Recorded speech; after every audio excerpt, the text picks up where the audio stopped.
প্রিয় ষষ্ঠ শ্রেণীর শিক্ষার্থীরা সবাইকে গণিত ক্লাসে স্বাগতম। আশা করি তোমরা সবাই ভালো আছো, আমিও ভালো আছি। প্রিয় শিক্ষার্থীরা, অভিজ্ঞতা 2 পূর্ণসংখ্যার জগৎ এই বিষয়টা নিয়ে আমরা আলোচনা করছিলাম। আমরা গত ক্লাসে যে বিষয়টা নিয়ে আলোচনা করেছিলাম সেটা আগে প্রথমে একটু মনে করতে চাই। মহিবুল, তুমি বলো দেখি আমরা গত ক্লাসে কোন বিষয়টা নিয়ে আলোচনা করেছিলাম? আচ্ছা, ঠিক আছে, থ্যাংক ইউ মহিবুল, তুমি সঠিক বলেছো। আমরা গত ক্লাসে 2-এর চেয়ে অধিক পূর্ণসংখ্যা কীভাবে যোগ করতে হয় সেটা শিখেছিলাম, এবং আমরা শিখেছিলাম যে যোগাত্মক বিপরীত সংখ্যা কী। একটা যোগাত্মক বিপরীত সংখ্যার সাথে দুইটা যোগাত্মক বিপরীত সংখ্যা যদি আমরা যোগ করি তাহলে যোগফল কত হবে সেই বিষয়টা আমরা শিখেছিলাম। আমরা দেখেছিলাম যে দুইটা যোগাত্মক বিপরীত সংখ্যা যোগ করলে 0 হয়। এরপর আমরা 2-এর চেয়ে অধিক সংখ্যা রেখে ব্যবহার না করে 2-এর চেয়ে অধিক পূর্ণ সংখ্যা কীভাবে যোগ করতে হয় সেটা একটু দেখেছিলাম। আমরা প্রথমেই -9 +4 -6 এগুলোর যোগফল নির্ণয় করেছিলাম, তোমাদের নিশ্চয়ই মনে আছে। আমরা ঋণাত্মক যে পূর্ণ সংখ্যাগুলো আছে সেগুলো একসাথে করেছিলাম এবং ধনাত্মক পূর্ণ সংখ্যাগুলো একসাথে করেছিলাম। ঋণাত্মক এই দুইটা পূর্ণ সংখ্যা একসাথে করে আমরা -15 পেয়েছিলাম, এটা +4। তো +4 থেকে -15 আমরা মাইনাস করে -11 পেয়েছিলাম, তোমাদের নিশ্চয়ই মনে আছে এই ম্যাথটা। এরপরে আমরা দ্বিতীয় যে সমস্যাটা সমাধান করেছিলাম 1 2 3 4 এই 4টা পূর্ণ সংখ্যা আমরা সংখ্যা রেখে ব্যবহার না করে কিভাবে যোগ করতে হয় সেটা দেখেছিলাম। তো এখানেও ঋণাত্মক যে দুইটা পূর্ণ সংখ্যা আছে সেগুলোকে আমরা একসাথে করেছিলাম, আর ধনাত্মক পূর্ণ সংখ্যা 30 আর 55 এই দুইটা আবার একসাথে করেছিলাম। এই দুইটা পূর্ণ সংখ্যা যোগ করে আমাদের আসছিল 85, আর ঋণাত্মক দুইটা পূর্ণ সংখ্যা আমাদের যোগ করে আসছিল 86। তো 85 থেকে 86 যদি আমরা মাইনাস করি তাহলে আমাদের ফলাফল -1 আসে। তোমাদের নিশ্চয়ই মনে আছে আমরা এই যোগফল নির্ণয় করেছিলাম। এরপরে তৃতীয় যে কাজ করেছিলাম সেটা হচ্ছে আমাদের এরকম কিছু সমস্যা দিয়েছিল। 1 নম্বরে দুইটা পূর্ণ সংখ্যা দিয়েছিল, খতে 3টা পূর্ণ সংখ্যা দিয়েছিল। এখানে বলা আছে যে সংখ্যা রেখে ব্যবহার না করে কিভাবে যোগ করতে হয়। আর 2 নম্বরে এখানেও সংখ্যা রেখে ব্যবহার না করে এখানে 2-এর চেয়ে অধিক কিছু পূর্ণ সংখ্যা যোগ করতে বলা আছে। তো আমরা এই অঙ্কগুলোর ভিতর থেকে আমরা এই অঙ্ক নাম্বার সমস্যাটা সমাধান করেছিলাম, আর 1-এর এই খ নাম্বার সমস্যাটা সমাধান করেছিলাম। তোমাদের নিশ্চয়ই মনে আছে যে খ নাম্বার এই সমস্যাটাতে একটা ঋণাত্মক সংখ্যা ছিল আর 2টা ধনাত্মক সংখ্যা ছিল। আমরা 2টা ধনাত্মক সংখ্যা যোগ করে 58 পেয়েছিলাম, 58 থেকে 31 মাইনাস করেছিলাম, 58 - 31 করে আমাদের 27 অ্যান্সার আসছিল। আর 2-এর যে অঙ্ক নাম্বারটা সমস্যা সমাধান করেছিলাম এখানে 2টা নেগেটিভ সংখ্যা 2টা পজিটিভ সংখ্যা ছিল। নেগেটিভ সংখ্যাগুলো একসাথে করেছিলাম, একসাথে করার ফলে আমাদের এখানে আসছিল -16, আর পজিটিভ সংখ্যাগুলো একসাথে করার ফলে আমাদের 20 আসছে। 20 থেকে আমরা যদি এই 16 মাইনাস করি তাহলে +4 হয়েছিল, তোমাদের নিশ্চয়ই মনে আছে। আর বাকি যে কাজগুলো ছিল সেগুলো তোমাদের বাড়ির কর্ম দিয়েছিল, তোমরা নিশ্চয়ই সবগুলো সমস্যাই সমাধান করতে পেরেছো সুষ্ঠুভাবে। আমি চেক করব। আমরা আজকে শিখব হচ্ছে সংখ্যা রেখার সাহায্যে কীভাবে পূর্ণসংখ্যার বিয়োগ করতে হয়। তোমাদের নিশ্চয়ই জানা আছে এই বিয়োগ এক প্রকার যোগ, কিন্তু বিয়োগ এক প্রকার যোগ। আমরা কিন্তু +5-এর সাথে -3 যোগ করেছিলাম। এই যে +5-এর সাথে -3 যোগ, এটা কিন্তু মূলত 5 থেকে 3 বিয়োগ করা। তো আমরা পূর্ণসংখ্যা যখন যোগ করব নাকি পূর্ণসংখ্যা যখন বিয়োগ করব তখন আসলে এক প্রকার যোগই করি। এখানে লেখা আছে আমরা সংখ্যা রেখার সাহায্যে যে কোনো সংখ্যার সাথে একটি ধনাত্মক পূর্ণসংখ্যা যোগ করতে শিখেছি। আমরা এক্ষেত্রে দেখতে পাই যে কোনো সংখ্যার সাথে ধনাত্মক পূর্ণ সংখ্যা যোগ করার জন্য ওই সংখ্যার অবস্থান সূচক বিন্দু থেকে আমরা যখন পজিটিভ থাকে ডান দিকে যাই, নেগেটিভ থাকলে বাম দিকে যাই। যেমন আমরা 6 + 2 যদি করতে চাই, এক্ষেত্রে আমাদের একটা সংখ্যা রেখা নিতে হবে। এই সংখ্যা রেখা 0 থেকে প্রথমে এরকম 6 ধাপ যেতে হবে, তারপরে যেহেতু আবার +2 আছে তাহলে +2 ধাপ যেতে হবে। তো আমরা এই দুইটা পূর্ণ সংখ্যা এভাবে যোগ করেছি। যদি -5 + 3 করতে চাই তাহলে এক্ষেত্রে কি করতে হবে, প্রথমে যে -5 যেহেতু আছে তাহলে 0 থেকে আমাদের 5 ধাপ বাম দিকে আসতে হবে। এবার +3 আছে, এখান থেকে আবার 3 ধাপ ডান দিকে যেতে হবে, 1 2 3 ধাপ, 1 2 3 ধাপ। তাহলে আমাদের অবস্থান কিন্তু হবে হচ্ছে এই -2-তে। কাজেই -5 + 2 এটার ফলাফল আসবে হচ্ছে -2। আবার আমরা এই 6 + -2 যদি করি তাহলে এটার যোগফল কি হবে? ঋণাত্মক পূর্ণ সংখ্যা এখানে দেখো লেখা আছে, ঋণাত্মক পূর্ণ সংখ্যা যোগ করার জন্য ওই সংখ্যার অবস্থান সূচক বিন্দু থেকে বাম দিকে যেতে হয়। এটা আমরা জানি আগেই, আমরা যখন সংখ্যা রেখার যোগ শিখেছি তখনও কিন্তু দেখেছি যে যদি নেগেটিভ থাকে তাহলে যে অবস্থান সেই অবস্থান থেকে বাম দিকে যেতে হয়, আর যদি প্লাস থাকে তাহলে যে অবস্থান সেই অবস্থান থেকে ডান দিকে যেতে হয়। তো আমরা এখানে 6 + -2 যদি করতে চাই তাহলে প্রথমে 6 ধাপ ডান দিকে যেতে হবে, যেহেতু এরপরে -2 আছে তাহলে যে অবস্থান +6 সেখান থেকে 2 ধাপ আবার বাম দিকে আসতে হবে। চলো আমরা একটু সংখ্যা রেখাটা দেখে নিই। এই যে প্রথমে সে 6 ধাপ ডান দিকে যেয়ে +6 এর অবস্থানে আসছে, সেখান থেকে আবার 2 ধাপ পিছিয়ে আসছে, অর্থাৎ বাম দিকে চলে আসছে, যেহেতু এখানে -2 আছে, ফলে তার অবস্থান কিন্তু +4 এ। এই কারণে +6 - 2 এটা যদি করা হয় তাহলে আমাদের রেজাল্ট হবে হচ্ছে +4। এই যে এখানে দেখো +4 লেখা আছে। তো আমরা সংখ্যা রেখার সাহায্যে এই যোগগুলো কিন্তু করতে পারি। এখন আমরা যদি -5 - 3 করি তাহলে সেক্ষেত্রে কি হবে? চলো এটাও আমরা একটু সংখ্যা রেখা দিকে দেখে নিই। আমরা কিন্তু আস্তে আস্তে কিভাবে সংখ্যা রেখা বিয়োগের দিকে যাবে সেটা কিন্তু দেখছি। দেখো এখানে দুইটাই নেগেটিভ, তার মানে প্রথমে 5 ধাপ বাম দিকে যেতে হবে, তারপরে আবার 3 ধাপ বাম দিকে যেতে হবে। যে অবস্থান হবে 5 ধাপ যাওয়ার পরে সেখান থেকে আরও 3 ধাপ বাম দিকে যেতে হবে। এই যে 1 2 3 4 5, এটা হচ্ছে -5। এখান থেকে বলছে আরও 3 ধাপ বাম দিকে, 1 ধাপ 2 ধাপ 3 ধাপ, ফলে এইখানে তার অবস্থান হবে অর্থাৎ -8 এ। এই কারণে -5 + -3 যদি করা হয় তাহলে এটার রেজাল্ট আসবে হচ্ছে -8। তো আমরা সংখ্যা রেখার সাহায্যে এই যোগগুলো করতে পারি, আমরা শিখেছি আগেই। এখন পূর্ণ সংখ্যা থেকে যদি পূর্ণ সংখ্যা বিয়োগ করা হয় সেটা আমরা কিভাবে করব? এটাও কিন্তু আমরা শিখে ফেলেছি। যেমন আমাদেরকে এই 6 এর সাথে +2 বিয়োগ করতে হবে।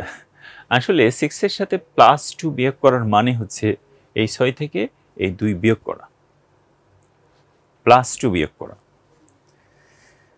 প্রথমে আমরা একটা সংখ্যা রেখা আঁকাই নিই। তো প্রথমে যেতে হবে আমাদের এই 0 থেকে, যেহেতু +6 তাহলে 6 ধাপ ডান দিকে, 6 ধাপ ডান দিকে।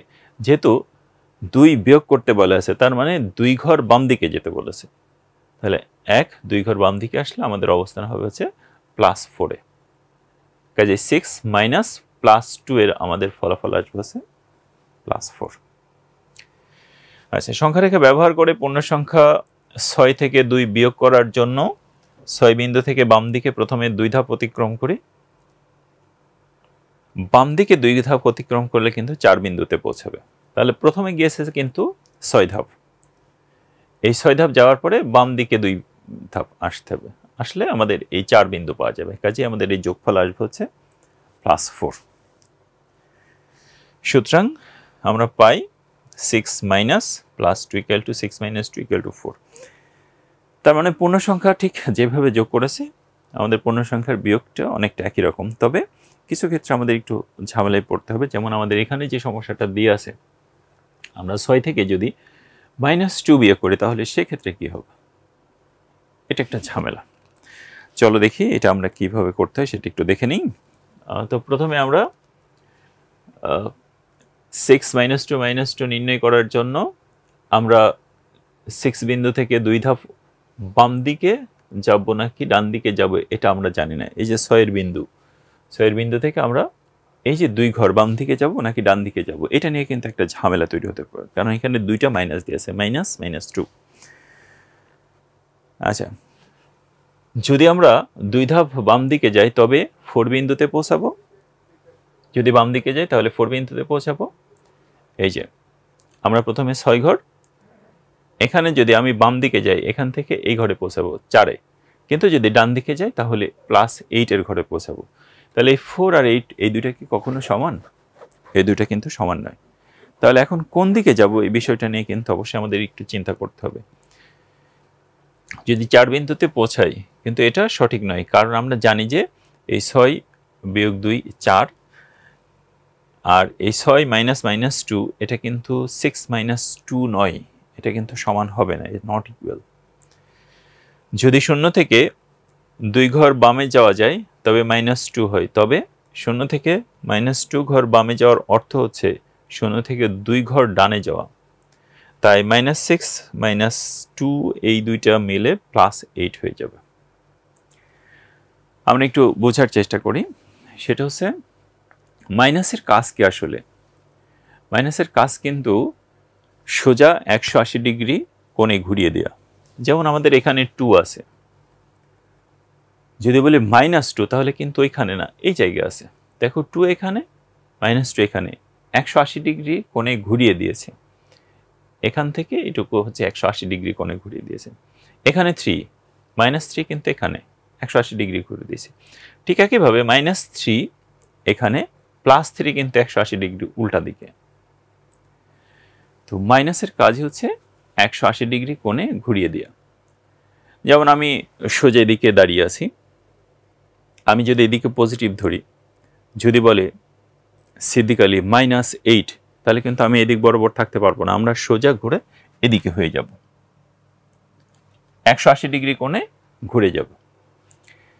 এখন যে অবস্থানে আছি, এই অবস্থানে থাকা অবস্থায় এখন একজন কমান্ডার আমাকে এসে কমান্ড করছে, সিদ্দিক আলী তুমি যেভাবে দাঁড়িয়ে আছো এখান থেকে মাইনাস হয়ে যাও, মাইনাস হয়ে মানে বিয়োগ হয়ে যাও না, সিদ্দিক আলী মাইনাস, তখন কিন্তু আমি সোজা উল্টা দিকে ঘুরবো। এই অবস্থায় থাকার ফলে আবার আমাকে বলল সিদ্দিক আলী মাইনাস, তখন কিন্তু আমি আবার ঘুরে আগের অবস্থানে চলে যাব। তার মানে মাইনাস মাইনাস দুইবার যদি মাইনাস বলা হয় তাহলে আমরা আগের অবস্থানে চলে আসবো, অর্থাৎ প্রথমে যে অবস্থানে ছিলাম সেই অবস্থানে চলে আসব। তো আমাদের এখানে ঠিক একই কাজ হচ্ছে। দেখো প্রথমে বলছে যে -2 ঘর যাও, তো -2 ঘর গেল, সেখান থেকে আবার যদি মাইনাস হয় তাহলে সে -2 ঘর না, আসলে +2 ঘরের দিকে গিয়েছে, মাইনাস আবার -2 ঘর, তার মানে সে আসলে +2 ঘরের দিকে গিয়েছে। এই কারণে এই মাইনাস মাইনাস মিলে প্লাস হয়ে যাবে, এই কারণে মাইনাস মাইনাসে প্লাস হয়ে যাবে। তো আমরা প্রায় মুখস্থ করি মাইনাস মাইনাসে প্লাস হয়, মাইনাস মাইনাসে প্লাস হয়। আসলে মাইনাস মাইনাসে প্লাস হয় কখন? যখন গুণ করা হয় অথবা ভাগ করা হয়। মাইনাস মাইনাস ভাগ করলে প্লাস হবে, মাইনাস মাইনাস গুণ করলেও প্লাস হয়। তাছাড়া যোগ বিয়োগ করলে কিন্তু মাইনাস মাইনাস প্লাস হতে পারে, মাইনাস হতে পারে, এটা আমরা নিশ্চিত করে বলতে পারবো না। যদি নেগেটিভ যে সাইনটা সেটা যদি বড় সংখ্যার সামনে থাকে তাহলে সেক্ষেত্রে দুইটা সংখ্যার যোগফল নেগেটিভ আসতে পারে, আর যদি নেগেটিভ সাইনটা ছোট সংখ্যার সামনে থাকে তাহলে সেক্ষেত্রে মাইনাস আসতে পারে। ঠিক আছে, তাহলে আমাদের এই মাইনাস মাইনাস গুণ করে আমাদের প্লাস হবে। ঠিক আছে, এই আমাদের এখানে ছিল মাইনাস, এই মাইনাসের সাথে এই -2 যদি গুণ করে তাহলে মাইনাস মাইনাসে +2 হয়ে যাবে, ইকুয়াল টু 8। তো আমরা এটা সংখ্যা রেখা দিয়ে আসলে কিভাবে করব? তাহলে প্রথমে আমাদের যেহেতু এখানে +6 ছিল, এই কারণে আমরা 6 ধাপ এখানে যাব। এখন এখান থেকে বলছে -2, আবার -2 যখন বলবে তখন কিন্তু সে 2 ধাপ এদিকে আসার চেষ্টা করবে, কিন্তু বলছে না আবার মাইনাস হোক, তার মানে সে আর এদিকে ফিরতে পারবে না, সে ওইদিকে 2 ধাপ চলে যাবে। 2 negatives makes a positive, দুইটা ঋণাত্মক সংখ্যা যদি পরপর বসানো হয় আসলে সেটা ধনাত্মকতাই বোঝায়। এই কারণে এখান থেকে আমরা -2 মানে হচ্ছে পজিটিভের দিকে আরো 2 ঘর যেতে হবে, মাইনাস মাইনাস গুণ করে প্লাস হয়ে যাবে। আমাদের এই ধরনের সমস্যা আরো থাকতে পারে, যেহেতু সংখ্যা রেখার উপর আমরা শুধু ডান বা বাম দিকে যেতে পারি, সেহেতু আমাদের 6 বিন্দুর ডান দিকে 2 ধাপ যেতে হবে, অর্থাৎ এই যে -6 = 8 হবে। এটা আমরা আচ্ছা দেখো আমাদের আগের সমস্যাটাই এখানে সমাধান করা আছে। প্রথমে 6 ধাপ গিয়েছে, এরপর আরো 2 ধাপ যেয়ে আমাদের এই ফলাফল হচ্ছে 8। লক্ষ্য করি এই যে মাইনাস আর মাইনাস এই দুটো গুণ করলে কিন্তু প্লাস হয়। মনে রাখতে হবে সবসময় বিপরীত চিহ্ন যদি গুণ করা হয় তাহলে মাইনাস হবে। যেমন আমরা মাইনাস আর প্লাস যদি গুণ করি মাইনাস হবে, অথবা মাইনাস আর প্লাসও যদি গুণ করি তাহলে মাইনাস হবে। আর একই জাতীয় চিহ্ন পজিটিভ পজিটিভ অথবা নেগেটিভ নেগেটিভ, দুইটাই নেগেটিভ অথবা দুইটাই পজিটিভ, তাহলে পজিটিভ হয়ে যাবে। তো আমাদের এখানে দুইটা নেগেটিভ আছে, একই জাতীয় চিহ্ন, এই কারণে পজিটিভ হয়ে যাবে। অথবা এই দুইটাই যদি প্লাস থাকতো তাহলেও প্লাস হতো, কিন্তু একটা মাইনাস একটা প্লাস, অথবা এইটা মাইনাস এইটা প্লাস যদি হতো তাহলে এখানে মাইনাস হতো। সমজাতীয় চিহ্ন দুইটা গুণ করলে পজিটিভ হবে, আর বিপরীত জাতীয় চিহ্ন দুইটা গুণ করলে নেগেটিভ হবে। আশা করি এই তথ্যটি একটু মনে রাখার চেষ্টা করব, তাহলে পরবর্তী যে সমস্যাগুলো সেগুলো আমরা খুব সহজে সমাধান করতে পারবো। সমস্যাটির সমাধান অন্যভাবে আমরা বিবেচনা করতে পারি। আমরা জানি যে -2 এর যোগাত্মক বিপরীত সংখ্যা হচ্ছে +2, -2 এর যোগাত্মক বিপরীত সংখ্যা হচ্ছে +2।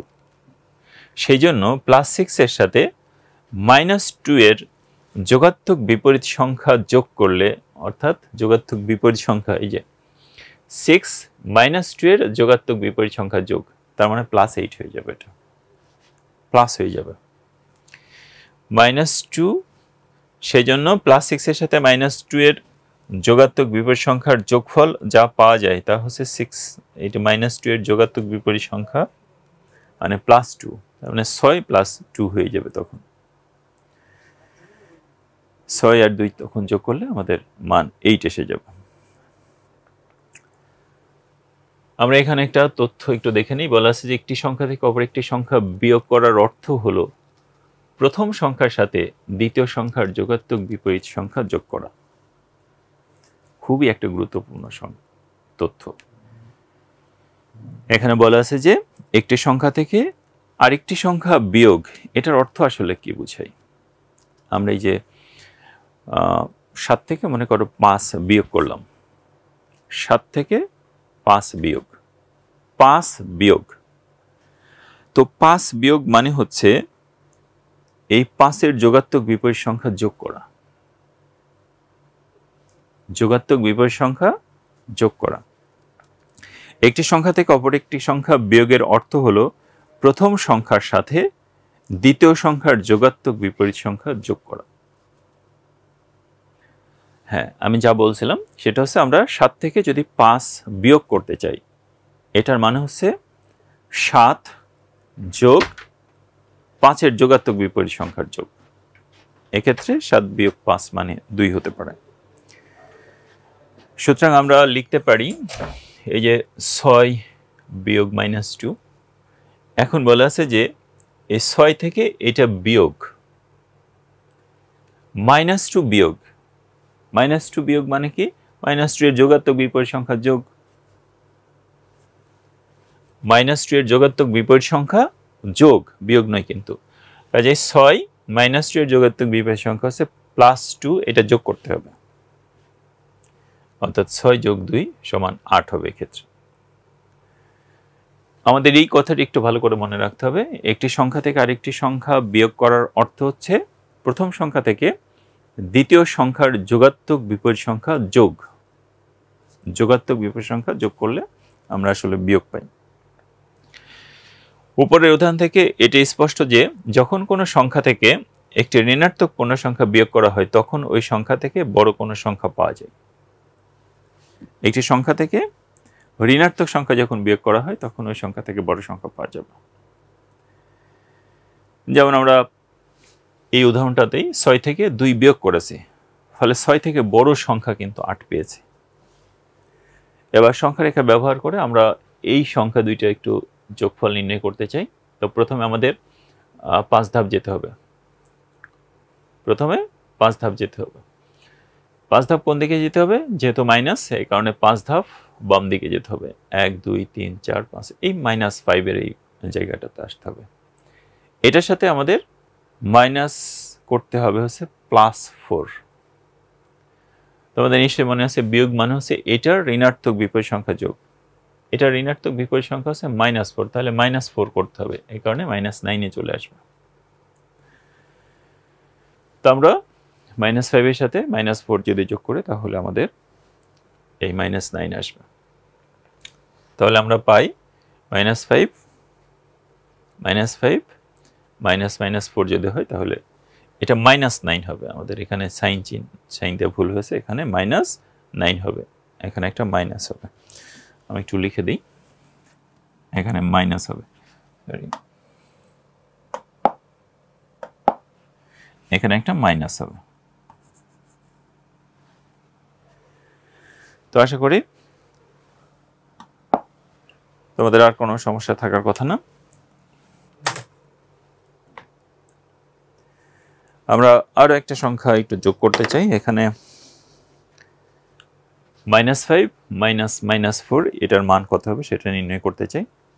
তো প্রথমে আমাদের যে কথাটা বলা আছে -4, তাহলে -4 যদি না সরি -5, তাহলে এই শূন্য বিন্দু থেকে এটি এখানে শূন্য বিন্দু হবে। এখানে যদিও আমাদের চিহ্ন একটু ভুল দিয়ে আছে। এখান থেকে প্রথমে 4 ধাপ আমরা 4 ধাপ না 5 ধাপ, শূন্য থেকে এটা শূন্য বিন্দু, এখান থেকে 4 ধাপ বাম দিক অতিক্রম করে আমরা এই -5 এর বিন্দুতে পৌঁছাবো। শূন্য থেকে 5 ধাপ অতিক্রম করে -5 এর বিন্দুতে পৌঁছাবো। এখন এই -5 থেকে -5 এর সাথে বিয়োগ করতে বলা আছে -4। তোমাদের নিশ্চয়ই মনে আছে এই -4 এর যোগাত্মক বিপরীত হচ্ছে +4, এটা যোগ করতে হবে। বিয়োগ মানে হচ্ছে এখানে যে সংখ্যাটা বিয়োগ হচ্ছে এটার যোগাত্মক বিপরীত সংখ্যা যোগ। তাহলে -4 এর যোগাত্মক বিপরীত সংখ্যা কত? +4, তাহলে +4 এটার সাথে যোগ করতে হবে। তার মানে এখান থেকে আবার 4 ধাপ ফিরে যাবে। যদি 4 ধাপ ফিরে যায় তাহলে আমাদের যোগফল আসবে হচ্ছে -1। তাহলে আমাদের এই দুইটা সংখ্যার যোগফল হচ্ছে -5 -4 হচ্ছে -1। এই যে -1 এর এই বিন্দুটাতে গিয়েছে। যে আমরা একটা বাড়ির কাজ দিয়ে আমরা আজকের কাজ শেষ করব।